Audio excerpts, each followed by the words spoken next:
రీసెంట్గా మీలో ఎక్కువ మంది అడిగిన phone Vivo T3 ultra. So ఈ మొబైల్ రివ్యూ చేయమని చెప్పి చాలా మంది అడిగారు. సో లాస్ట్ 1 మంత్ నుంచి ఈ ఫోన్ అయితే మేము యూజ్ చేస్తున్నాము. ఫైనల్గా ఈ ఫోన్లో ప్రోస్ కాన్స్ అంటే మాకు నచ్చిన విషయాలు నచ్చని విషయాలు ఈ వీడియోలో అయితే నేను డిస్కస్ చేస్తాను.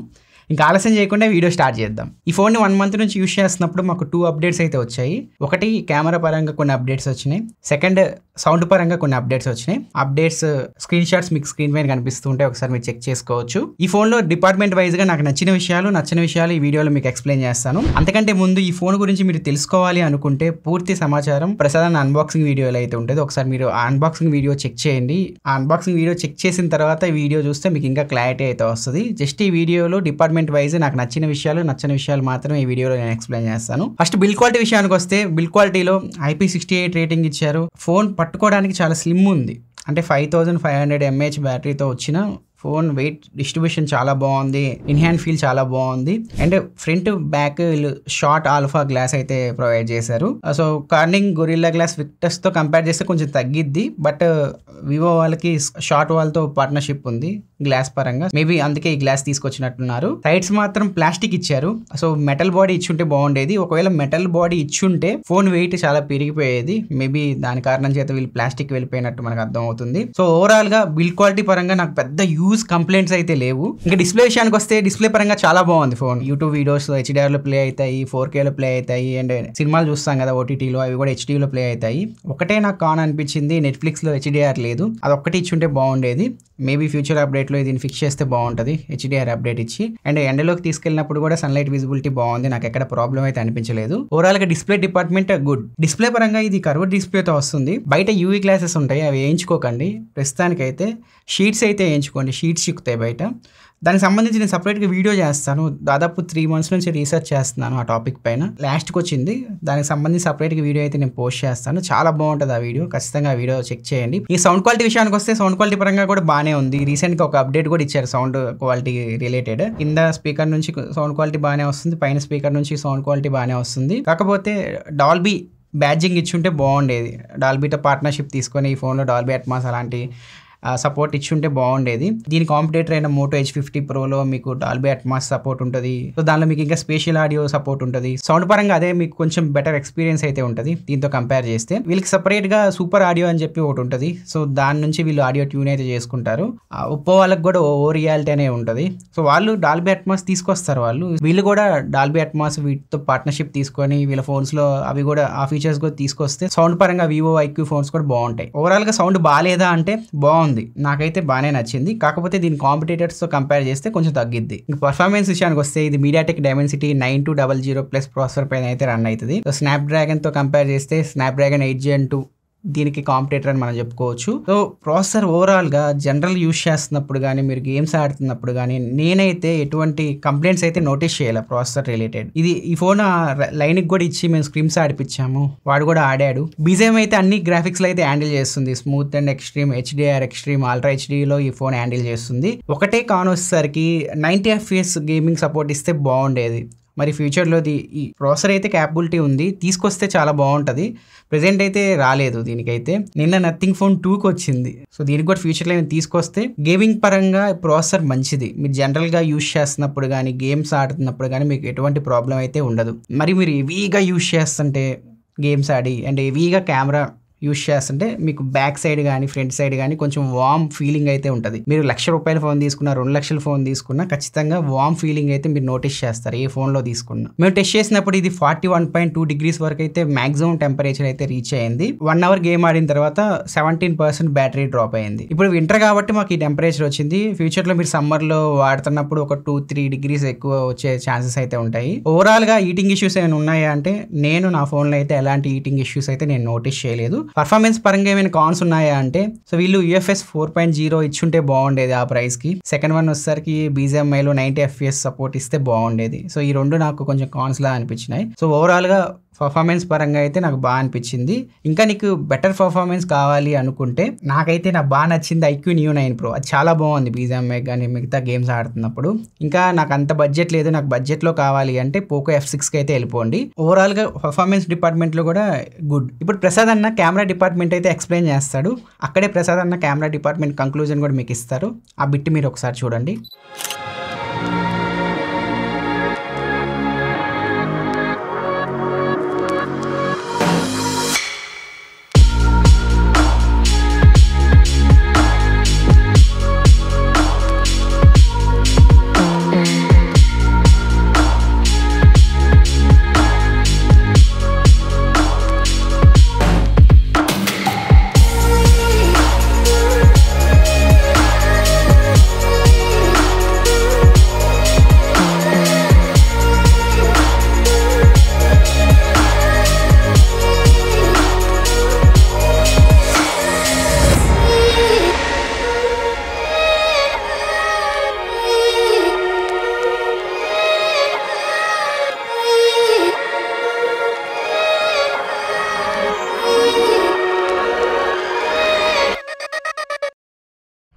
Vivo T3 Ultra ఫోటోస్ ఇప్పటి వరకు మీరు చూసే ఉంటారు. చూడడానికి అయితే చాలా బాగున్నాయి కదా. అండ్ దీన్ని మనం మొత్తం కంప్లీట్ గా చూద్దాం. లైక్ చాలా మంది Vivo V40 తో ఎలా కంపేర్ చేస్తే ఎలా ఉందని అడుగుతున్నారు. Motorola H50 Pro తీసుకోవాలి, ఇది తీసుకోవాలి కెమెరాకి, రకరకాల క్వశ్చన్స్ అయితే అడుగుతున్నారు. మొత్తం చెక్ చేసిన తర్వాత నా ఎక్స్పీరియన్స్ మీద చెప్తాను. ఫస్ట్ మనం ఈ ఫోన్ ని V40 తో కంపేర్ చేస్తే V40 రెండు సేమ్ బ్రాండ్సే. V40 వచ్చేసరికి జైస్ పార్ట్నర్షిప్ తో వస్తుంది కాబట్టి దానిలో మీకు జైస్ స్టైల్ పోర్ట్రేట్స్ ఉంటాయి కదా, ఆ ఆప్షన్ అయితే ఉంటుంది. సో మీరు జైస్ పోర్ట్రేట్స్ తీసుకొచ్చి ఇక్కడ స్క్రీన్ మీద కనిపిస్తున్నాయి కదా, జైస్ పార్ట్నర్షిప్ పోర్ట్రేట్స్ అనమాట. అవి మీరు T3 Ultra తీయడానికి అయితే ఉండదు. అంతే డిఫరెన్స్, మిగతా అంతా సేమే. అండ్ కొద్దిగా ఫొటోస్ విషయానికి వస్తే మాత్రం రెండు ఫొటోస్ చూడడానికి ఇంచుమించు ఒకేలా కనిపిస్తున్నాయి. V40 వచ్చేసరికి కొద్దిగా మీకు కలర్స్ని బూస్ట్ చేస్తుంది, కొద్దిగా వైబ్రెంట్గా వస్తున్నాయి కలర్స్. ఇమేజ్ ప్రాసెసింగ్ అది క్వాల్కామ్ ప్రాసెసింగ్తో వస్తుంది. ఇది వస్తుంది మీడియాటెక్. ఇది కొద్దిగా న్యాచురల్ సైడ్ అయితే ఉంటుంది. ఇమేజెస్ మీకు ఇవి కలర్స్ కొద్దిగా న్యాచురల్ సైడ్ అయితే వస్తున్నాయి T3 Ultra. పెద్దగా హ్యూజ్గా డిఫరెన్స్ లేదు. కాబట్టి T3 Ultra నాకు ఏమనిపించింది అంటే కొద్దిగా డీటెయిల్స్ బెటర్ వస్తున్నాయి. మీరు జూమ్ చేసి చూసారనుకోండి, T3 Ultra డీటెయిల్స్ అయితే బాగా వస్తున్నాయి V40 తో కంపేర్ చేసిన. ఓవరాల్ V40 తో కంపేర్ చేస్తే పెద్దగా హ్యూజ్ డిఫరెన్స్ ఉండదు. కానీ H50 Proని దీన్ని కంపేర్ చేస్తే మాత్రం H50 Pro ఇమేజ్ ప్రాసెసింగ్ మీకు కొద్దిగా గూగుల్ ఇమేజ్ ప్రాసెసింగ్ ఉంటుంది కాబట్టి దానిలో లైక్ పోర్ట్రేట్ షాట్స్ దగ్గర నాకు H50 Pro కొద్దిగా బెటర్ అనిపించింది. H50 Pro కూడా మీకు కొద్దిగా వైబ్రెంట్ కలర్స్ అయితే వస్తూ ఉంటాయి కళ్ళకి, like social media ready photos అనమాట. మీరు ఎడిట్ చేయాల్సిన అవసరం లేదు, అట్లాంటి ఫోటోస్ అయితే మీకు H50 Pro నుంచి వస్తూ ఉంటాయి. T3 Ultra మీకు చాలా న్యాచురల్ సైడ్ అయితే ఉంటుంది. సో ఇవి రెండు చూడొచ్చు డిఫరెన్స్ మీరు. కాబట్టి వీడియో విషయానికి వస్తే మాత్రం వీడియో మరీ ఓవర్ గా బూస్ట్ చేస్తుంది కలర్స్ ని H50 Pro. అదే మీరు T3 Ultra చూసుకుంటే కొద్దిగా మీకు బెటర్ న్యాచురల్ సైడ్ ఉన్నాయి కలర్స్, చూడడానికి కూడా బాగుంది. ఇది 4K వీడియో, బ్యాక్ కెమెరాది. ఇంకా ఫ్రంట్ కెమెరా విషయానికి వస్తే మాత్రం ఫ్రంట్ కెమెరా అసలు కాంపిటీషనే లేదు అక్కడ. ఫ్రంట్ కెమెరా మీకు T3 Ultra చాలా బెటర్ ఉంది H50 Pro తో కంపేర్ చేస్తే. ఇది కూడా 50 మెగాపిక్సెల్ కెమెరా, అది కూడా 50 మెగాపిక్సెల్ కెమెరానే. ఫ్రంట్ వీడియో కానీ ఫోటోస్ కానీ T3 Ultra మీకు బెటర్ వస్తున్నాయి H50 Pro తో కంపేర్ చేస్తే. నెక్స్ట్ దీనిలో ఇంకో కెమెరా కూడా ఉంటుంది. మెయిన్ కెమెరాస్ గురించి చెప్పారు, బ్యాక్ 50 ఫ్రంట్ 50 మెయిన్ కెమెరాస్. ఇంకో camera back side 8 megapixel wide angle camera కూడా ఇచ్చారు. దాని ప్లేస్లో కొద్దిగా యూస్ఫుల్ కెమెరా ఇచ్చి ఉంటే బాగుండేది. 8 మెగాపిక్సెల్ వైడ్ యాంగిల్ కెమెరా మనకు ఉన్న ఒకటే, లేకపోయినా ఒకటే, మీకు అంత డీటెయిల్స్ కూడా ఏమి రావు దీని నుంచి. కానీ వైడ్ యాంగిల్లో మీరు ఫొటోస్ తీసుకోవాలనుకుంటే తీసుకోవచ్చు. లైటింగ్ ఎక్కువ ఉంటే ఓకే, మరీ లో లైట్కి వెళ్తే మాత్రం కష్టం. టోటల్ కెమెరా విషయానికి వస్తే మాత్రం మీరు మంచి ఫొటోస్ అయితే తీసుకోవచ్చు. ఒకవేళ మీరు న్యాచురల్ సైడ్ ఫొటోస్ ఇష్టపడరు, కొద్దిగా వైబ్రెంట్ ఫొటోస్ కావాలి అనుకుంటే H50 Proకి వెళ్ళండి. లేదు మీకు న్యాచురల్ ఫొటోస్ ఓకే, కొద్దిగా వీడియో నాకు బెటర్ ఉండాలి, మరి ఓవర్ వైబ్రెంట్ ఉండకూడదు అనుకుంటే అప్పుడు మీరు T3 Ultraకి వెళ్ళండి. And front camera me highest priority అనుకున్నా కానీ T3 Ultra మీకు బెటర్ ఫ్రంట్ కెమెరా పర్ఫార్మెన్స్ అయితే ఉంది H50 Proతో కంపేర్ చేస్తే ఆ ప్రైస్ రేంజ్లో. కెమెరా డిపార్ట్మెంట్ పరంగా మీకు క్లారిటీ వచ్చిందని చెప్పి నేను అనుకుంటున్నాను. నెక్స్ట్ బ్యాటరీ డిపార్ట్మెంట్కి వెళ్ళిపోతే ఇది 5500 mAh battery, 80 what flash charging support అయితే వస్తుంది. సో ఈ ఫోన్ని మీరు ఫుల్గా ఛార్జ్ చేయాలంటే 47 మినిట్స్ నుంచి 50 మినిట్స్ వరకు టైం తీసుకుంటుంది. మాక్సిమం 50 మినిట్స్ లోపు ఈ ఫోన్ అయితే మీరు ఫుల్ ఛార్జ్ అయితే చేసేయచ్చు. బ్యాటరీ డిశ్చార్జ్ విషయానికి వస్తే మీ యూజేజ్ పైన డిపెండ్ అయి ఉంటుంది. కొంతమంది హెవీగా యూజ్ చేస్తారు, కొంతమంది మీడియంగా యూజ్ చేస్తారు, కొంతమంది లైట్గా యూజ్ చేస్తారు. సో మీరు యూజ్ చేసే దాన్ని బట్టి మీకు బ్యాటరీ లైఫ్ అయితే వస్తుంది. ఇప్పుడు మా యూజేజ్లో మేము ఏమేమి చేసామో ఆ పనులు, ఎంతవరకు స్క్రీన్ ఆన్ టైం వచ్చింది, ఎంతవరకు బ్యాటరీ డ్రైన్ అయిందో ఆ విషయాలు ఇప్పుడు మీకు ఎక్స్ప్లెయిన్ చేస్తాను. సో వైఫై పైన మేము టెస్ట్ చేసినప్పుడు దాదాపు మాకు 7 hours 30 minutes వరకు స్క్రీన్ ఆన్ టైం అయితే వచ్చింది. దాదాపు మీరు వైఫై పైన యూజ్ చేస్తే హెవీగా 7 to 8 hours అయితే బ్యాటరీ లైఫ్ అయితే వస్తుంది. సో వైఫై ప్లస్ సెల్యులర్ అంటే ఇంట్లో వైఫై యూజ్ చేసాం, బయటికి వెళ్ళినప్పుడు మొబైల్ డేటా యూజ్ చేసినప్పుడు రఫ్గా మాకు 6.5 hours to 7 hours battery life అయితే వచ్చింది.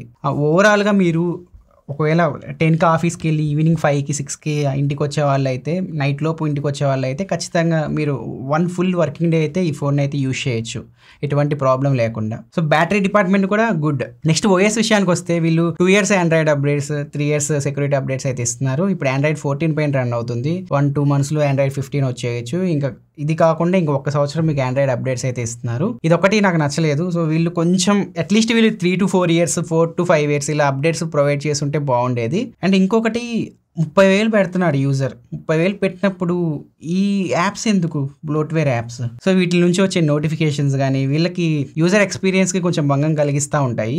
సో వీళ్ళు అట్లీస్ట్ 30,000 పైన పడిన ఫోన్స్ ఏవైతే ఉన్నాయో వాటిలో బ్లోట్వేర్స్ కానీ ఈ సిస్టమ్ యాప్స్ కానీ తీసేస్తే బాగుంటుంది. మేము చాలాసార్లు ఇచ్చాం ఫీడ్బ్యాక్, కంపెనీస్ తీసుకుంటే బెటర్ ఈ ఫీడ్బ్యాక్ని. ఇప్పుడు మీకు ఏ యాప్స్ నుంచి అయితే నోటిఫికేషన్ వస్తున్నాయో ఆ యాప్లోకి వెళ్ళి నోటిఫికేషన్స్ని ఆఫ్ చేసుకోండి, మీకు ఇంకా బెటర్ ఎక్స్పీరియన్స్ అయితే ఉంటుంది. ఇంకా అదర్ డిపార్ట్మెంట్స్లో నాకు నచ్చిన విషయాల గురించి మాట్లాడుకుంటే ఫస్ట్ నచ్చిన విషయాల గురించి చెప్తాను. కాల్ క్వాలిటీ చాలా బాగా అనిపించింది నాకు. వాల్యూమ్ 200% మనం పెంచుకున్నప్పుడు అవతల వ్యక్తి మాటలు మనకి స్పష్టంగా అయితే వినిపిస్తున్నాయి. నేను వేరే ఫోన్స్తో కూడా కంపేర్ చేసి చూశాను. వాటితో కంపేర్ చేస్తే సిగ్నల్ రిసెప్షన్ చాలా బాగుంది, కాల్ క్వాలిటీ కూడా బాగుంది, అండ్ వైఫై 7తో కూడా వస్తుంది ఈ ఫోన్. అండ్ బాక్స్లో కూడా మీకు అన్ని ప్రొవైడ్ చేస్తున్నారు. అడాప్టర్ వస్తుంది, బ్యాక్ సైడ్ కేస్ వస్తుంది, ఫ్రంట్ స్క్రీన్ గార్డ్ వస్తుంది, అన్ని ప్రొవైడ్ చేస్తున్నారు బాక్స్లో. అదొకటి నచ్చింది నాకు. ఇంకా అదర్ డిపార్ట్మెంట్స్లో నాకు నచ్చిన విషయాలకు వస్తే, బేస్ మోడలే వీళ్ళు 8GB 256GB మోడల్ తీసుకొస్తే బాగుంటుంది. సో అది తక్కువ రేట్కి తీసుకొస్తే బాగుంటుంది. అంటే ఈ ఫోన్లో NFC లేదు, సో NFC ఎక్స్పెక్ట్ చేయొచ్చు ఆ ప్రైస్కి. USB Type-C 3.1 సపోర్ట్ ఇస్తే బాగుండేది.